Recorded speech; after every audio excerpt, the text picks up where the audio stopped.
Apocalipse capítulo 2, versículos 8 a 11. Apocalipse capítulo 2, versículos 8 a 11. Ao anjo da igreja em Esmirna, escreve: essas coisas diz o primeiro e o último, que esteve morto e tornou a viver. Conheço a tua tribulação, a tua pobreza, mas tu és rico, e a blasfêmia dos que a si mesmos se declaram judeus e não são, sendo antes sinagoga de Satanás.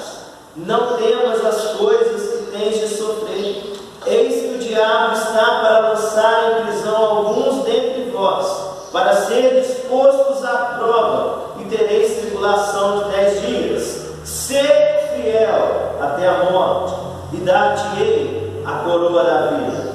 Quem tem ouvidos, ouça o que o Espírito diz às igrejas. O vencedor de nenhum modo sofrerá dano da segunda morte. Pai, muito obrigado por tua palavra, inspirada pelo teu Espírito Santo. Peço que neste momento teu Espírito tenha liberdade para agir e falar a cada coração. Que eu seja um instrumento, um veículo para comunicar a tua palavra, a tua igreja e a todos que estejam ouvindo. Que no nome de Jesus nós possamos, ó Deus, compreender a tua palavra que nos foi revelada, e que o Senhor possa estar agindo em nossos corações, para que nós possamos, ó Deus, ser impactados pelo poder da tua palavra. Fala o coração de cada um. É a minha oração, Pai, no nome de Jesus. Amém, amém. Podem sentar. Carta à igreja em Esmirna. A cidade de Esmirna, que é a segunda igreja, a segunda cidade aqui onde é endereçada a carta do apóstolo João, as 7 igrejas da Ásia, Esmirna ficava localizada a 80 quilômetros de Éfeso. Então não estava tão longe assim da cidade de Éfeso, a cidade de Esmirna. Nós vamos ter alguns detalhes, algumas características da cidade de Esmirna, mas ao longo também da mensagem nós vamos ver outras características. Mas para início, as principais características que nós podemos destacar é que Esmirna, os habitantes de Esmirna, eles viviam numa rivalidade com os habitantes de Éfeso. Era uma constante briga para que pudessem ali falar qual era a cidade mais importante, a número 1 dentro da Ásia Menor. Então, se você era um habitante naquela época da cidade de Esmirna, o principal foco daqueles homens que ali viviam era tornar a cidade de Esmirna a mais importante da Ásia, e para isso eles tinham essa rivalidade com a cidade de Éfeso. Ali os homens sabiam que se eles conseguissem colocar Esmirna como a principal cidade da Ásia, número 1, automaticamente eles também teriam um maior poder, uma maior influência, uma maior fama. Então eles viviam nessa rivalidade. Uma outra característica é que ali existia um porto que era considerado o porto de maior segurança dentro da Ásia Menor. Esmirna era considerada uma cidade-porto, então ali muitas pessoas entravam na cidade por conta daquele porto, que era muito seguro e muito bem protegido. As moedas ali de Esmirna, a imagem que tinham, era de barcos prontos para navegar. Então, porque era tudo foco nessa questão do seu porto. Então, nós observamos que, embora Esmirna brigasse para ser considerada a mais importante da Ásia Menor, existia um fato que já era reconhecido e decretado contra Esmirna. Sabe qual? Que era considerada a cidade mais bela da Ásia Menor, e não somente da Ásia Menor, mas a cidade mais bela daquele mundo antigo existente. A cidade de Esmirna era chamada de a coroa da Ásia.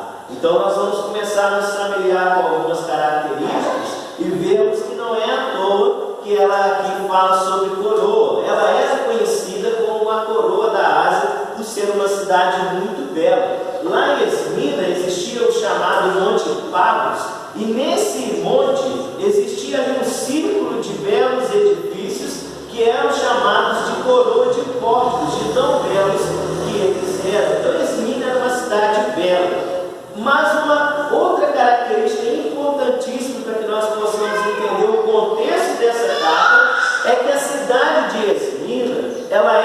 considerada uma cidade livre naquela época, mesmo que o Império Romano tinha domínio ali sobre a Ásia, sobre todas as cidades. A cidade de Esmina era considerada uma cidade livre, porque era a cidade mais leal a Roma. Mesmo antes do Império Romano dominar sobre o mundo, Esmina já era uma cidade totalmente leal, fiel a Roma. Ali existiu a primeira construção à deusa Roma, em homenagem a Roma. E naquela época, já ali perto de Cristo, nós observamos que existia uma disputa entre essas cidades da Ásia para que pudessem ali erguer um templo em homenagem aos imperadores, os Césares da época. E naquela rivalidade, adivinha qual cidade que foi escolhida para poder construir o templo em adoração ao imperador romano? A cidade de Esmina. Por quê? Em todo o mundo antigo eles sabiam que se existia uma cidade que era extremamente fiel e leal a Roma, essa cidade era Esmina. Então esta era a cidade em que a segunda carta que as igrejas da Ásia é endereçada. Nós vamos estar vendo outras características no decorrer da mensagem.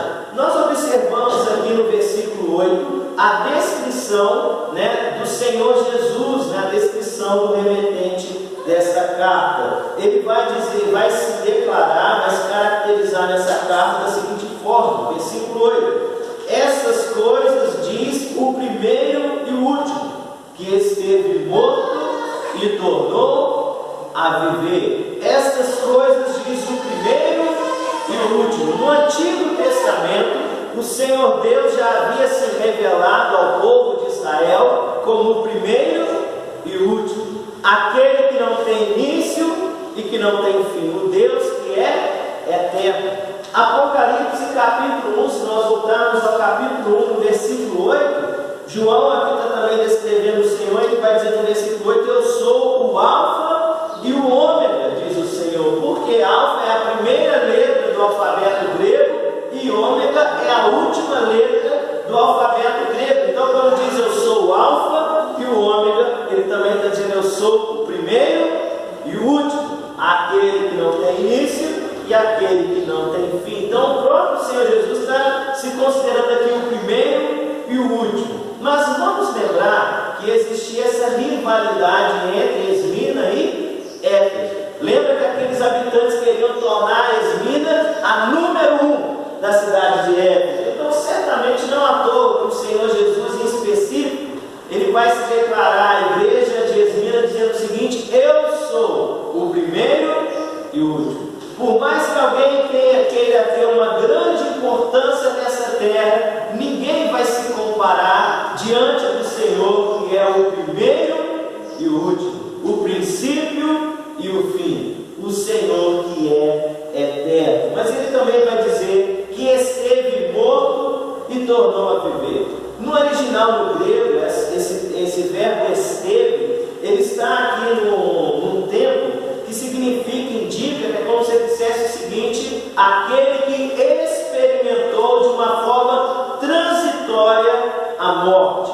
E foi o que aconteceu com o Senhor Jesus. Ele morreu, ele experimentou a morte, esteve sepultado por 3 dias, mas ele vai dizer: aquele que esteve morto e tornou a viver. E também no original, no grego, tornou a viver é um chamado verbo no tempo, que significa que já ocorreu no passado, mas foi uma ação completa. Ou seja, quando o Senhor Jesus diz que esteve morto e tornou a viver, esse tornou a viver já é uma ação completa, significa que ele nunca mais vai experimentar a morte, e já foi completa a sua ressurreição. E ele está trazendo esperança, porque ele está dizendo: é aquele que experimentou a morte, mas que tornou a viver para nunca mais experimentar a morte. E essa também é a nossa esperança no Senhor Jesus. Amém? Então aquele se descreve como o primeiro e o último, aquele que esteve morto e tornou a viver. Certamente a igreja de Esmina não era uma igreja perfeita,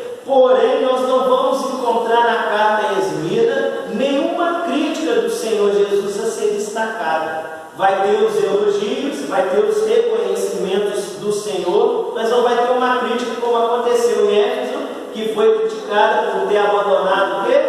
O primeiro amor. Então nós vamos ver aqui no versículo 9 os reconhecimentos ou até elogios, podemos dizer assim, do Senhor naquela igreja. Versículo 9 diz: conheço a tua tribulação. Nós vamos ver que essa carta está em volta disso. Tribulação. Por que tribulação? Eram as circunstâncias adversas devido às perseguições que os cristãos recebiam naquela época devido ao Império Romano. Então o Senhor está dizendo: olha, eu conheço a sua tribulação, eu conheço o seu sofrimento por causa das perseguições, por causa do meu nome. Mas ele também vai dizer: conheço a tua pobreza. Olha que interessante, entre parênteses está escrito o quê? Mas és rico. Conheço a tua pobreza, mas és rico. Vamos ir ao capítulo 3 de Apocalipse. Capítulo 3 de Apocalipse. Nós vamos estar estudando na nossa última mensagem, porque é a última carta à igreja de Laodiceia. Capítulo 3, nós vamos ver aqui versículo 17. Apocalipse 3, 17. Diz assim para a carta à igreja de Laodiceia: pois dizes, estou o quê? Estou rico e abastado. Aquela igreja se considerava rica e abastada, não preciso de coisa alguma. E aí o Senhor vai dizer: e nem sabe que tu és o quê? Infeliz, sim, miserável, pobre, cego e nu. Então a igreja de Laodiceia, que ali se considerava rica, o Senhor estava dizendo que era pobre. A igreja de Esmina, que ele diz: conheço a tua pobreza, mas o Senhor vai dizer: mas és rico, porque o Senhor Jesus, o Senhor Deus, ele não olha conforme o homem. Então a igreja de Esmina, ela em sua maioria, ela era constituída de pessoas de uma classe, social mais baixa. Era possível encontrar no meio daquela igreja até escravos dentro do Império Romano. Então, socialmente, materialmente falando, era considerada uma igreja pobre. Mas o que o Senhor vai falar? Conheço a tua pobreza perante os homens, mas tu és rico. Olha que maravilhoso o que o Senhor Jesus está dizendo. Por que são ricos? Que vocês, nós vamos estar vendo, têm se mantido fiéis a mim. Então olha como que o Senhor olha diferente. Conheço a tua tribulação, conheço a tua pobreza, mas tu és rico. E aí vem uma informação importante: e a blasfêmia dos que a si mesmos se declaram judeus e não são, sendo anti-sinagoga de Satanás. O Senhor está considerando que existiam ali homens que se diziam judeus, mas perante os olhos do Senhor não podiam ser considerados, que estavam com blasfêmias ou calúnias para com os cristãos. E Esmina, irmãos, você podia encontrar um grande número de judeus dentro da Ásia Menor, e eles tinham um grande poder de influência naquela cidade. Quando Esmina precisou ali ser reestruturada para que a cidade pudesse ser considerada uma das mais belas, os judeus foram aqueles que muito contribuíram para tornar aquela cidade bela. Então eles tinham um grande poder, e vamos lembrar que era uma cidade leal a quem?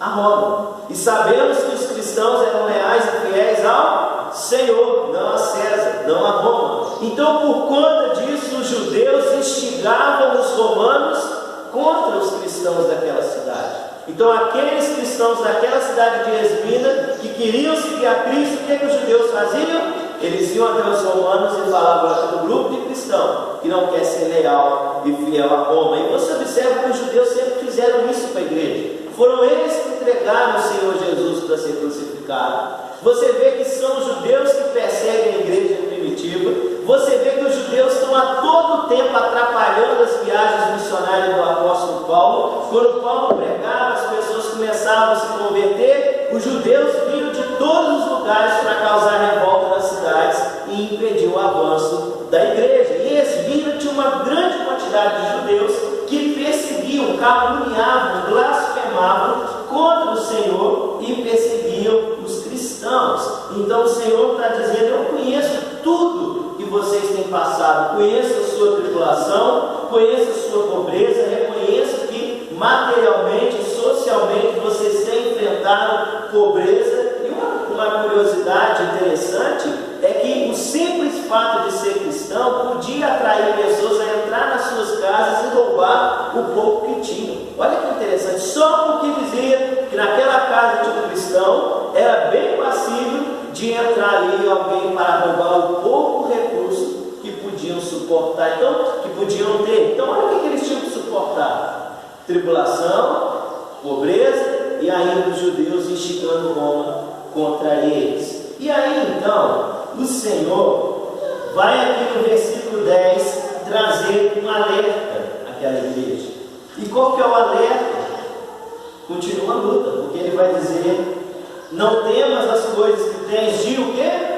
Sofrer. Então ele já está avisando: não bastasse tudo isso, vocês ainda têm que se preparar para sofrer. Eis que o diabo está para lançar em prisão alguns dentre vós, para ser dispostos à prova, e tereis tribulação de 10 dias. Vocês devem se preparar, é o que o Senhor está dizendo, porque o diabo está para lançar em prisão alguns dentre vós. Irmãos, imagina nós recebemos aqui uma carta do Senhor falando: olha, igreja localizada aqui, se preparem, porque alguns dentre vós vai ser lançado na prisão. Por quê? Vamos ser lançados na prisão porque nós fomos contra a lei, matamos alguém, roubamos alguém, deixamos de pagar imposto? Não, pelo simples fato de sermos cristãos, servos, seguidores leais e fiéis do Senhor Jesus. Esse é o alerta do Senhor: se preparem, porque alguns dentre vós vai ser lançado em prisão. E quando a gente pensa nessa questão de ser lançado em prisão, a gente pode imaginar: bom, melhor na prisão do que a morte, porque a gente pensa na prisão nos dias de hoje. Hoje o Estado faz de tudo para poder tentar ajudar o prisioneiro, a auxílio, para quem é preso, para ajudar a família. Comida não falta, às vezes come até muito melhor do que quem está aqui fora livre. Pode ser preso hoje que matou alguém, daqui a um mês está solto. A prisão hoje, gente, não está tão ruim assim não. Naquela época, ir para a prisão ali, ser um prisioneiro de Roma, significava estar apenas numa sala à espera da morte. Por quê? Era uma forma de entregar as pessoas para que elas pudessem morrer aos poucos. Ou morria por causa de fome, porque eles estavam nem aí não trazendo comida, ou morria por causa de doenças, pestes que podiam ser contaminados nas prisões, ou simplesmente pelo esgotamento. Não eram cuidados, tinham fome e eles iam definhando e morrendo aos poucos. Então, quando o Senhor está alertando: olha, alguns entre vós vai ser lançado na prisão do cárcere, então se prepare que alguns de vocês já vão entrar na fila da morte. Olha que alerta para essa igreja. É diferente da igreja de Éfeso, que falou: olha, se vocês não se arrependerem, eu vou mover o candeeiro. Aqui é diferente. Se prepare, que alguns entre vós está prestes a ser lançado na prisão. E quando diz aqui: tereis tribulação de 10 dias, alguns vão interpretar no literal, mas alguns vão dizer que naquela época, quando se falava 10 dias, era uma forma de falar no período curto de tempo, porque era muito comum para os romanos do nada dar aquele desejo de perseguir a igreja. Então, por pouco tempo eles perseguiam, esqueciam um pouquinho, perseguiam de novo. Então ele está dizendo: se prepare, vai levantar um tempo onde vocês vão ser perseguidos e lançados na prisão. Mas então ele vai trazer duas recomendações, vai trazer dois grandes encorajamentos para aquela igreja. Versículo 10 mesmo, no início, ele diz: não temas as coisas que tens de sofrer. Isaías 41:10: não temas, porque eu sou contigo. Não te assombres, porque eu sou teu Deus.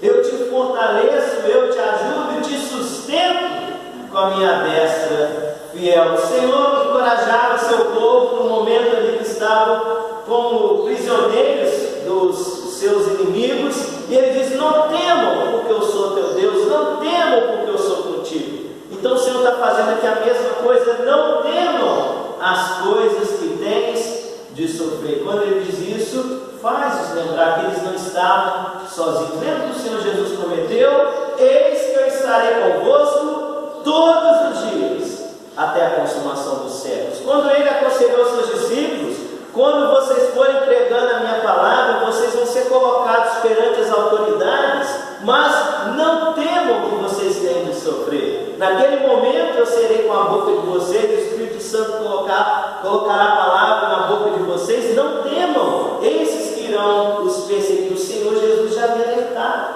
O Senhor Jesus também, ele ali encorajava. Quando Jairo descobriu que a sua filha estava morta, que ele pediu para o Senhor Jesus ir até ela, mas ele parou para atender o pedido da mulher de fluxo de sangue. Chegaram e falaram: Jairo, não incomoda mais Jesus, sua filha está morta. Jesus falou: Jairo, não temas, crê somente. Então, não temer envolve não perder a fé. Quando diz não temas, ou seja, não fica amedrontado, não perca a sua fé, mesmo com as circunstâncias adversas, mesmo com as provas, mesmo com a tribulação, mantenha a sua fé no Senhor. Não te assombres, não fique assustado, de modo que você perca a sua fé. É um encorajamento, a primeira recomendação que o Senhor traz àquela igreja diante desse contexto de perseguição, tribulação e prova. Segunda recomendação está no final do versículo, que diz: ser fiel até a morte. Ser fiel. O que significa fiel? Fiel é aquele que cumpre aquilo com que se obriga. Vamos repetir? Fiel é aquele que cumpre aquilo com que se obriga. Ser fiel. E vamos lembrar que a cidade de Esmina era extremamente fiel e leal a quem? A Roma. Mas agora está dizendo ser fiel a quem? Ser fiel ao Senhor. Mesmo com prova, mesmo com luta, mesmo com tribulação, mantenha a sua fidelidade a Deus. Irmãos, nós vivemos uma época que está difícil, o quê? Fidelidade. Você vê as famílias destruídas por quê? Perante Deus. Promete ser fiel na alegria e na tristeza, na doença e na saúde, não é assim? Olha a sociedade em geral, tem tido fidelidade? Olha a igreja, quer ser fiel ao Senhor. Às vezes as primeiras provas já cascam fogo, não aguenta, está acostumado a viver tudo certo. Só vitória, aí a derrota vem, deixa de ser fiel ao Senhor. Ser fiel é cumprir aquilo com que se obriga. Ser fiel até quando? Até a morte. A fidelidade ao Senhor, o seu limite é a morte. E eles entendiam bem, porque eles perseguidos poderiam ser perseguidos até nós devemos estar preparados para sermos fiéis até a morte. Não temer e ser fiel são as recomendações e encorajamentos. Ser fiel até a morte. Então o Senhor vai trazer duas promessas para essa igreja, duas promessas. Ele vai dizer, primeiramente aqui no versículo 10, ser fiel até a morte e dar-te-ei o quê? A coroa da vida. Esmina era a coroa da Ásia, porque era uma cidade dela. Mas agora o Senhor está prometendo: aquele que for fiel a mim até o fim, até a morte, eu premiarei com a coroa da vida. Outro lugar na Bíblia que fala da coroa da vida está em Tiago 1, versículo 12. Bem-aventurado aquele que suporta com perseverança a provação, porque receberá a coroa da vida. O apóstolo Paulo, em 2 Timóteo 4, 6 a 8, que ele vai dizer: combati o bom combate, completei a carreira, guardei a fé. Ele vai dizer: agora me está reservada a mim a coroa da justiça. 1 Pedro 5,4 vai dizer que está prometido aos livres a inacessível coroa da glória. O apóstolo Paulo, quando escreve suas cartas a Filipenses, capítulo 4, versículo 1, e 1 Tessalonicenses 2,19, ele considera aqueles que haviam se convertido ao Evangelho através da sua vida como coroas de alegria para a sua vida. Então a Bíblia fala muito de coroa como recompensa, como um prêmio e até mesmo como uma forma de expressar alegria. Naquele contexto ali, naquela época da igreja e da cidade de Esmina, a coroa também ela era primeiramente usada para premiar um atleta. Em Esmina,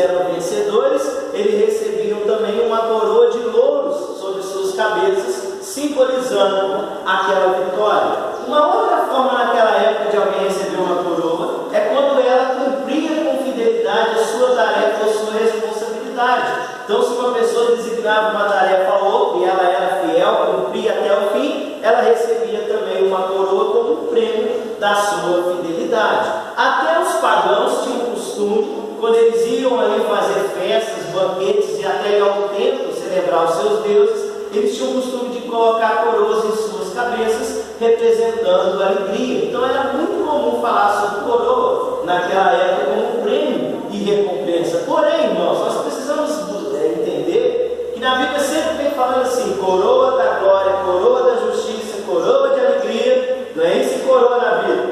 Então, em si, o nosso prêmio que nos está reservado não é em si receber uma coroa, um objeto da eternidade, mas o di é uma preposição que significa o material que aquela coroa é constituída. Então, quando diz coroa da vida, significa que a nossa recompensa é a vida eterna. Quando diz que é coroa da glória, é que a nossa recompensa é constituída de desfrutar da glória de Deus. Porque Romanos 3,23 vai dizer que todos pecaram e estão destituídos da glória de Deus. Mas em Cristo, sendo fiéis até o fim, nós vamos entrar para a glória dos céus. Não é a coroa em si, mas é a alegria de nos alegrarmos pela eternidade na presença do Senhor. Não é a coroa em si, mas é ter receber a justiça do Senhor. Como João vai dizer: quando vermos o Senhor, seremos semelhantes a Ele. Veremos, contemplaremos e vamos ser semelhantes ao Senhor, puros, sem pecado, como Ele também é. Então essa é a promessa do Senhor. A gente pensa só: vou receber a coroa do Senhor. É mais do que a coroa. É aquilo que a coroa representa. É a glória dos céus, é a vida eterna, a justiça de Cristo em nós e uma alegria eterna, na presença do Senhor. Então a primeira promessa: ser fiel até a morte e dar-te-ei a coroa da vida. Vamos lembrar que o Senhor Jesus, Ele foi coroado com uma coroa de espinhos, mas Deus o exaltou sobremaneira e lhe deu o nome que está acima de todo nome, para que um dia ao nome de Jesus se dobre todo o joelho, no céu, na terra, debaixo da terra, e toda a língua confesse que Jesus Cristo é o Senhor. Ele recebeu uma coroa de espinhos aqui, mas ele é coroado como Rei dos Reis e Senhor dos Senhores pela eternidade. Então, seguir a Cristo é estar disposto a receber coroas de espinhos aqui, mas é saber que vamos ter coroas de glória, alegria, justiça e vida eterna pela eternidade com Deus. Amém? É a primeira promessa: ser fiel até a morte, dar-te a coroa da vida. Quem tem ouvidos, ouça o que o Espírito diz nas igrejas. E vai vir a segunda promessa: o vencedor de nenhum modo sofrerá dano da segunda morte. O único livro na Bíblia que vai falar sobre essa segunda morte é Apocalipse. Além daqui, se você for ao capítulo 20 de Apocalipse e ao capítulo 21, versículo 8, vai falar dessa segunda morte, que será aqueles que vão ser lançados no lago de fogo. Isso daqui é profundo, porque o Senhor vai terminar com aquilo que Ele começou. Lembra que Ele se declara como aquele que esteve morto, que experimentou a morte, mas tornou a viver para nunca mais experimentar a morte. Ele encorajou na carta a ser fiel até a morte. E agora ele vai dizer uma promessa: aquele que for fiel a mim até o fim não vai experimentar o dano da segunda morte. Que segunda morte é essa? Irmãos, nós estamos sujeitos à morte física nessa terra, por causa de Cristo. Hoje isso não faz parte da nossa realidade. No Brasil está muito tranquilo, mas a gente está sujeito. E a gente pode morrer também de forma, por doença, a qualquer momento. Mas a nossa esperança e expectativa é que nós não vamos sofrer dano nenhum da segunda morte, ou seja, nós vamos, como Cristo, experimentar a morte de forma transitória, mas a promessa é que, como Cristo foi ressuscitado dentre os mortos, pela glória do Pai, nós também seremos ressuscitados para nunca mais experimentar a morte. Nós não vamos sofrer dano da segunda morte, não vamos ser lançados no fogo do juízo eterno, que é o lago de fogo do inferno.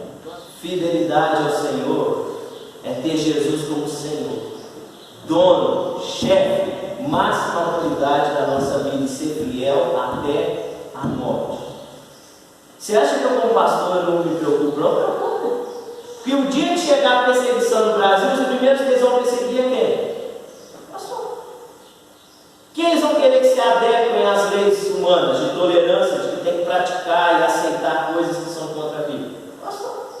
E você acha que eles vão fazer o quê? Se não fizer, vai para prisão, vai para o trono, não sei. Você acha que eu não penso nisso? Eu penso. Mas é o que a igreja tem passado. É o que o Senhor está alertando. Vocês vão ser lançados na prisão por causa de Cristo. Mas sejam fiéis até a morte. A igreja de hoje não está compreendendo o que significa negar a si mesmo, tomar a cruz de Cristo e seguir.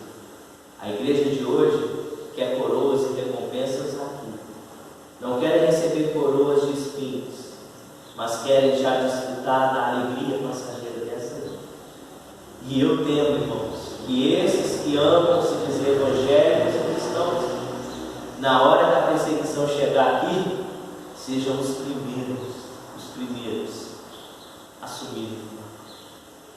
Mas nós devemos estar preparados, se nós desejamos receber a coroa da vida, não sofrer dano da segunda morte. Nós precisamos ser fiéis até o fim. Jesus Cristo é o único que deve ser confessado das nossas bocas e demonstrado com as nossas atitudes práticas como o único Senhor das nossas vidas. E eu concluo trazendo um dos meus maiores exemplos e uma das histórias mais lindas que eu amo da igreja primitiva, que tem a ver com Esmina. Porque em Esmina se encontrava o famoso Policarpo. Policarpo ele foi um discípulo do apóstolo João. Então Policarpo ele foi ensinado pelo próprio João, que escreveu aquilo que os nossos olhos viram, nossos ouvidos ouviram. É isso que eu estou anunciando a vocês. Então imagina João sentando e ensinando Policarpo. Ele estava transmitindo aquilo que ele ouviu da boca do próprio Senhor Jesus. Policarpo aprendeu a amar o Senhor, a servir ao Senhor, a ser fiel ao Senhor, como o próprio apóstolo João, que viu o Senhor Jesus dar a sua vida na cruz do Calvário pela humanidade. E Policarpo, quando ele estava ali já para beirar os seus 90 anos, ele era um líder dentro da igreja na cidade de Esmina, conhecido. Ele já tinha ali discípulos como Irineu, que conta histórias sobre sua vida. Então estava acontecendo ali jogos na cidade de Esmina, que movimentou a cidade toda. E o que aconteceu? Eles pensaram, olha, nós vamos aproveitar isso, nós temos que buscar alguém, vamos buscar um cristão. Quem que eles lembraram? Policarpo. Vamos pegar Policarpo. Policarpo, irmãos, ele podia ter fugido, porque naquele dia ele disse que ele teve uma visão à noite, de que o seu travesseiro ali estava pegando fogo, e ele entendeu que ele deveria morrer queimado. Então ele ficou sabendo, ele poderia ter fugido, se escondido, sabendo que a hora dele tinha chegado. Mas ele ficou quietinho na sua casa, já sendo um senhor de idade. E então eles diz que eles ali chegaram até pegar um jovem e torturar aquele jovem até a morte, perto da morte, para que ele pudesse falar onde que estava aquele senhor Policarpo. E esse jovem torturado acabou falando: Policarpo está em tal lugar. Logo os soldados romanos foram enviados, chegaram na casa de Policarpo, ele estava sentado ali em sua mesa para fazer sua refeição, bateram na porta, eles já sabiam o que estava esperando. Então os guardas bateram na porta, pediram para entrar, e diz que até os guardas estavam ali com o coração sangrando, porque Policarpo era respeitadíssimo dentro de Esmina. Policarpo era um homem que todos amavam, ele era um homem fiel ao Senhor, mas era um homem que contribuía também perante a sociedade. Mas os soldados estavam ali a mando de Roma e precisavam levar Policarpo para morrer queimado, satisfazer os imperadores romanos. Mas como ele era respeitado, ele pediu, ele foi ousado e falou: olha, só me permitam uma coisa, sentem-se à mesa comigo, vamos participar da minha última refeição. Aqueles soldados sentam à mesa com ele, ele dá ordem aos seus servos que pudessem servir ali uma comida para os soldados romanos, e por uma hora aquele senhor à beira da morte começa a orar ao Senhor na frente daqueles soldados romanos.